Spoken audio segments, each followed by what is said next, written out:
శ్రీ సీతారామచంద్ర స్వామి పరబ్రహ్మణ్య నమః.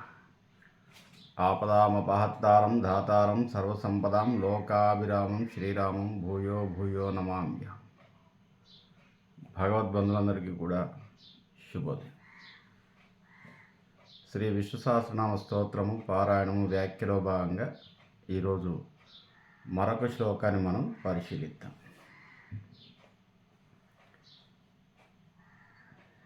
శుభాంగ శాంతిద స్రష్ట కుముద కువలేశయ గోహితో గోపతిర్గోప్త వృషభాక్షో వృషప్రియ.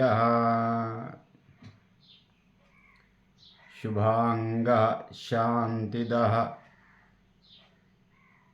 శుభాంగ భగవానుడు పరిశుభ్రమైనటువంటి అంగములు కలవాడు, పరిపూర్ణుడు. ఏమిటా అంగములు అంటే ప్రకృతిలో ఉన్నటువంటి ప్రతి భాగము ఆయన అంగము. ఒక పరిశుద్ధమైనటువంటి ప్రకృతిని మనకిచ్చాడు. ఆయన రూపం అదే. చాలా అందమైనది, శుభ్రమైనది, శుభప్రదమైనది ప్రకృతి. అది ఆయన రూపం. సరే, దాన్ని మనం కలుషితం చేస్తున్నాం. అందమైనటువంటి ప్రకృతిని మనం కలుషితం చేస్తున్నాం. దానివల్లనే అనర్థాలు. భగవంతుణ్ణి కాపాడుకోవడం అంటే ప్రకృతిని కాపాడుకోవడం. భగవంతుణ్ణి ఇబ్బంది పెట్టడం అంటే ప్రకృతిని ఇబ్బంది పెట్టడం. ప్రకృతిని ఇబ్బంది పెడితే ప్రకృతి వైపరీత్యాలు సంభవిస్తాయి.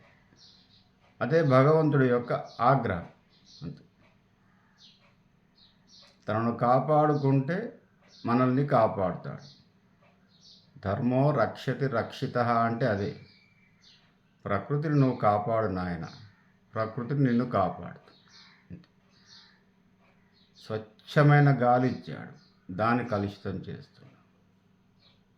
స్వచ్ఛమైన నీరిచ్చాడు, దాన్ని కలుషితం చేస్తున్నావు. స్వచ్ఛమైన భూమినిచ్చాడు, దాన్ని కలుషితం చేస్తున్నావు.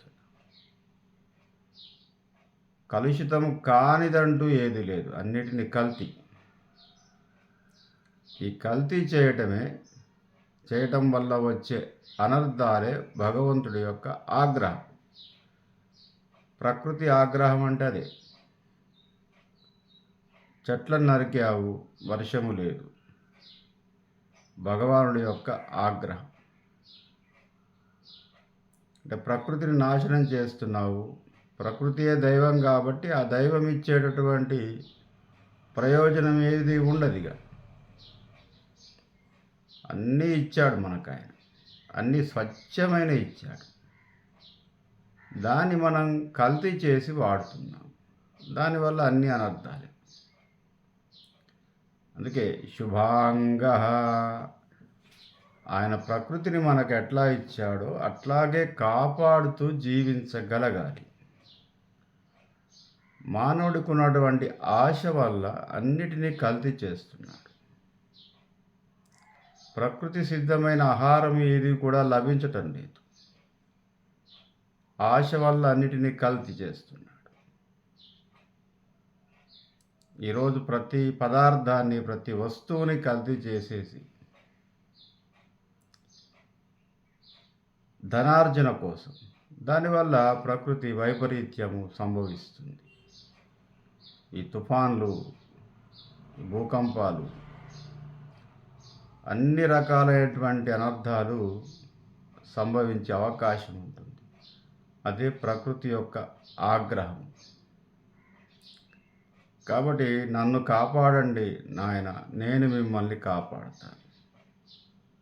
ధర్మం ఏమిటంటే ఆయన ఇచ్చిన వస్తువుని అంతే పవిత్రంగా కాపాడాలి మనం. కానీ కాపాడటం లేదు. శుభాంగ. మంచి నేచర్ని ఇచ్చాను మీకు. Nature is the God. ప్రపంచంలో సర్వమతాలు ఒప్పుకున్నటువంటి వాక్యం అది. ప్రత్యేకంగా దేవుడు అనేవారు ఉన్నప్పటికీ కూడా నేచర్ ఈజ్ ద గాడ్ అని చెప్పేసి అన్ని మతాలు ప్రపంచంలో. కాబట్టి అట్టి నేచర్ని మనం ఏం చేస్తున్నామంటే మనం పాడు చేస్తున్నాం.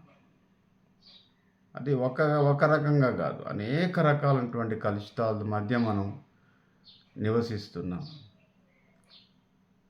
మళ్ళీ మనం స్వచ్ఛత కోసం మళ్ళీ మనం ప్రాకులాడుతున్నాం, మనమే పాడు చేసి. ప్రకృతికి స్పందించే గుణం ఉంటుంది. ప్రతి మొక్కకు కూడా ఉంటుందట. మొక్కకు ప్రాణం ఉంటుంది. రష్యాలో ఒక ప్రయోగం చేశారు. ఒక 2 మొక్కల తొట్టిలో నాటి, ఒక దగ్గరేమో నీరు పోసేసి ప్రేయర్ చేసేవాట ఒకతను. అంటే నువ్వు దైవంతో సమానము, నువ్వు చాలా మంచి మొక్కవు, నిన్ను నేను దేవుడిగా ఆరాధిస్తున్నాను, నువ్వు మంచి పూలు పూస్తావు, నాకు సంతోషాన్ని కలిగిస్తావు అని చెప్పేసి ఒక మొక్క దగ్గర నీరు పోయగానే ప్రేయర్ చేసేవాట. ఇంకో మొక్క దగ్గరికి వచ్చేసి దానికి నీరు పోస్తాడు, కానీ దాన్ని తిడతాడు ఆ మొక్కని. నువ్వు మంచి మొక్కవు కావు, నువ్వు ఎదగలేవు, నువ్వు మంచి పూలను ఇవ్వలేవు, నువ్వు నన్ను సంతోషపెట్టలేవు అని చెప్పేసి ఆ మొక్క దగ్గర అంటాడు. నీరు పోయడం సమానమే, కానీ ఇతను చేసినటువంటి ప్రేయర్ చేసినటువంటి మొక్క చాలా బాగా వికసించి పూలు పూసింది. తిట్టినటువంటి మొక్క వాడిపోయింది, మాడిపోయింది. అంటే మన యొక్క లాంగ్వేజ్ని అర్థం చేసుకునే శక్తి ప్రకృతికి ఉంది. ప్రతి కదలికకు ఉందట. మనం తిడితే అది పాడవుతుంది, మనం ప్రేయర్ చేస్తే పొగిడితే అది వికసిస్తుంది. ఏ చెట్టు దగ్గరైనా అంతే, ఏ పువ్వు దగ్గరైనా అంతే. తర్వాత స్పర్శ గుర్తిస్తుందట ప్రతి మొక్క కూడా.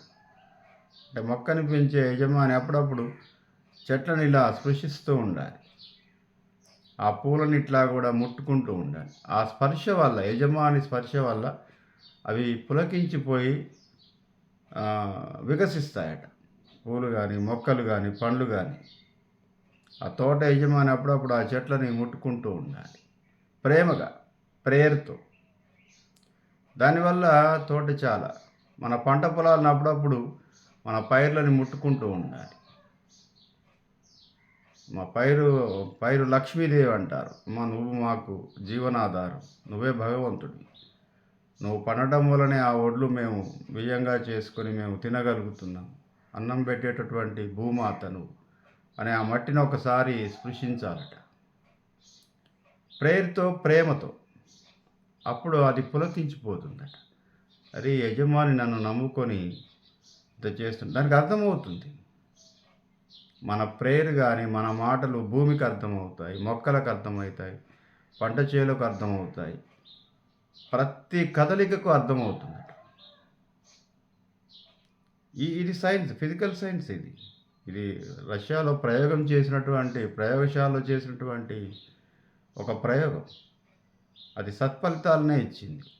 కాబట్టి వాళ్ళందరూ కూడా నేచర్ ఈజ్ ద గాడ్, ప్రకృతియే దైవము. మన లాంగ్వేజ్ ప్రకృతికి తెలుస్తుంది, ప్రకృతి రిసీవ్ చేసుకుంటుంది. మన నెగిటివ్ని, పాజిటివ్ని అది రిసీవ్ చేసుకొని దానికి అనుగుణంగానే అది ప్రవర్తిస్తుంది. అందుకే మనం శ్రీకృష్ణుడి యొక్క జీవిత చరిత్రలో యాదవులందరూ కూడా ప్రతి సంవత్సరం వర్షాల కోసం ఇంద్రుడిని ప్రార్థించేవాడు. ఇంద్రుడు దైవం అప్పుడు వాళ్ళకి. శ్రీకృష్ణుడు ఒక 14 yearsకి వచ్చిన తర్వాత, ఒరే వర్షం కురిపించేది ఇంద్రుడు కాదురా నాయన, ప్రకృతి. మనం ఈ సంవత్సరం ఏంటంటే ప్రకృతిని ఆరాధన చేద్దాం. యాదవులందరినీ కూర్చోబెట్టుకొని ఈసారి మనం ప్రకృతికి పూజ చేద్దాం. ప్రకృతిని స్తోత్రం చేద్దాం. ప్రేయర్ చేద్దాం. ఆయన ఏంటంటే యువరాజు. రేపల్లకి యువరాజు కాబట్టి, నందుని కుమారుడు కాబట్టి మరి చెప్తే వినాలి కదా! అందరూ కూడా అరే యువరాజు చెప్పాడు. అరే మీ చేత నేను ఆ ప్రేయర్ చేయిస్తాను. ఈసారి మనం ఇంద్ర పూజ అవసరం లేదు. ఇంద్రుడిని బాగా ఆరాధించేవాళ్ళు. చాలామంది సంశయపడతారు.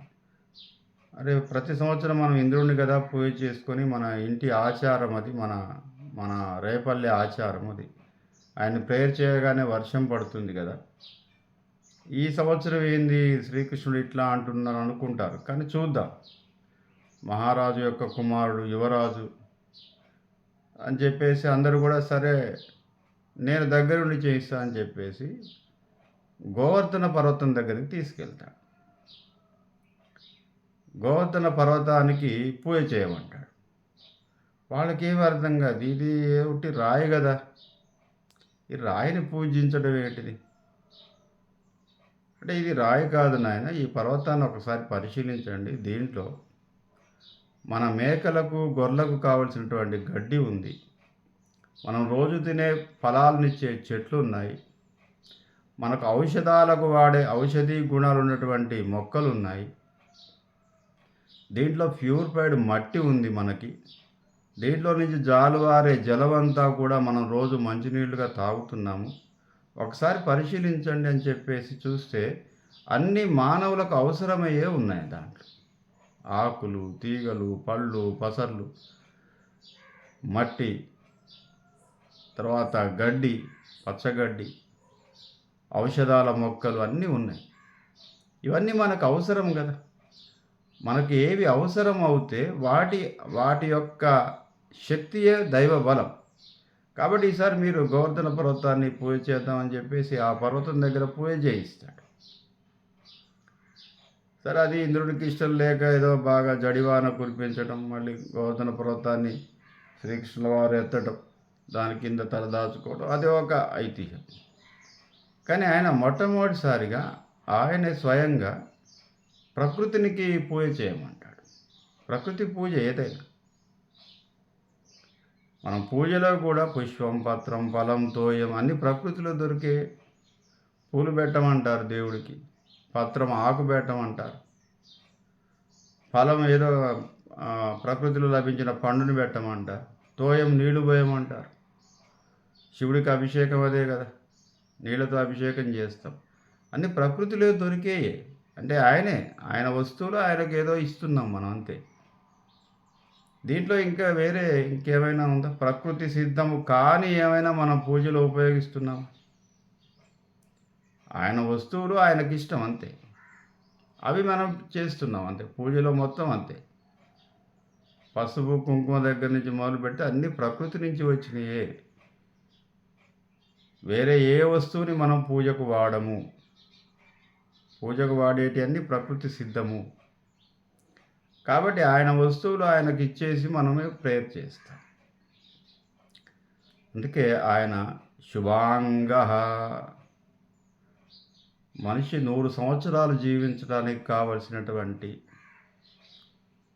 మంచి ప్రకృతిని, మంచి నేచర్ని, మంచి గాలిని, మంచి నీటిని, మంచి భూమిని, మంచి వాతావరణాన్ని, మంచి ధర్మాన్ని, మంచి ఆచరణ శక్తిని, మంచి అవయవాలను, మంచి ఆలోచన పరిజ్ఞానము, మంచి మెదడు అన్నీ ఇచ్చాడు. కానీ ఇవన్నీ మనమే కలుషితం చేసుకుంటున్నాము. మనం కలుషితమైపోయి ఇతరుని కలుషితం చేసి ప్రకృతిని కలుషితం చేస్తుంది. దానివల్ల ఆయుర్దాయం తగ్గుతుంది, ధర్మాచరణ తగ్గుతుంది, ఆలోచన శక్తి తగ్గుతుంది. కేవలం బ్రతికుంటే చాలు అనేటువంటి స్థితికి మానవుడు వచ్చేస్తున్నాడు. ఇంక వేరే ఆలోచన ఏం లేదు. ఏదో 2 పూటలు తిని బతికుంటే చాలు అనే దగ్గరికి వచ్చేస్తున్నాడు. కాబట్టి శుభాంగ నాయన, పరిశుభ్రమైనటువంటి ప్రకృతియే నా స్వరూపము, అది నేను మీకు ఇచ్చాను. సర్వము సిద్ధము చేయబడి ఉన్నాయి మనం రావటానికి ముందే. శుభాంగ అంటే అదే. ఎక్కడా లోపము లేనటువంటి నేచర్ని మనకి ఇచ్చాడు. నేచర్లో ఏ లోపము లేదు. ఉన్న లోపం అంతా మానవుల్లోనే ఉంది. ఆ లోపాలను సరిదిద్దుకోవడం కోసం ప్రకృతిని నాశనం చేస్తున్నాడు. ఆ లోపం ఏంటంటే ఆశ. ఆశాజీవి కాబట్టి తన ఆశకు హద్దు లేదు కాబట్టి ప్రకృతిని నాశనం చేస్తే తన ఆశ తీరుతుంది అనే ఉద్దేశంతో ఏం చేస్తున్నాడంటే సర్వనాశనం చేస్తున్నాడు. అది భగవానుడికి వ్యతిరేకం. ప్రకృతిని పాడు చేశామంటే భగవానుడికి వ్యతిరేకం. ఆయన ఆగ్రహిస్తాడు తప్పకుండా.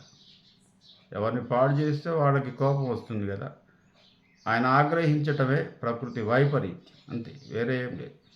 ఇది సైన్స్ అని కొందరన్నా, ఏదో నేచర్ అని కొందరన్నా, ఇది సహజం అని కొందరన్నా, ఆస్తికులు మాత్రము ఎస్, నేచరే భగవంతుడు కాబట్టి భగవంతుడి కోపం వస్తే ఈ విధంగా చేస్తాడు. మిగతా భాగాన్ని రేపు చెప్పుకునే ప్రయత్నం చేస్తాం. స్వస్తి ప్రజాభ్య.